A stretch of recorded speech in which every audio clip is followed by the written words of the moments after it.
If you like RGB, then this video is for you. The HYTE Y60 is probably the most beautiful PC case on the market. Only one can compete with it, the Li Vision. What if I told you that you can make it even better by a cheap and easy mod? Thanks B-Money for showing me this.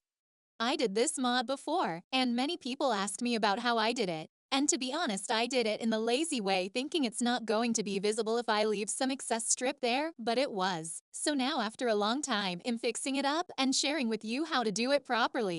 First, you need to get the Phanteks M1 RGB strip and a small multifunctional saw with removable blade that you can take out and use separately. With the saw, you will need to cut out these small parts of the case's bottom frame. Beware of the plastic dust. Clean your PC after this. Next, you should remove the rubber piece from the strip's end and squeeze it into the freshly created slot. Push the cable to the bottom of the case, then pull it out on the back and connect it to your motherboard or to your RGB hub.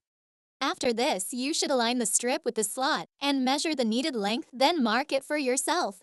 After this, you should make a careful cut a few centimeters back from the mark on the side of the strip and open up the silicone covering the leads. You should be able to find the bronze spot where you can safely cut it. Slowly move up with opening the side till you reach your marked spot. If you measured it correctly, the bronze line between the LEDs should be right there where your mark is. This strip is a perfect fit. Now cut the bronze line in the middle with scissors.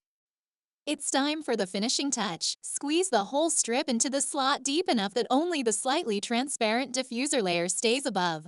Time to turn on our power supply, then fire up the machine and let the magic happen. Also, if you are worried about cutting the case, then you shouldn't be. Yes, it makes the outer edge more flexible and less stable, but the part where your riser connects stays as rigid as before, and only that matters.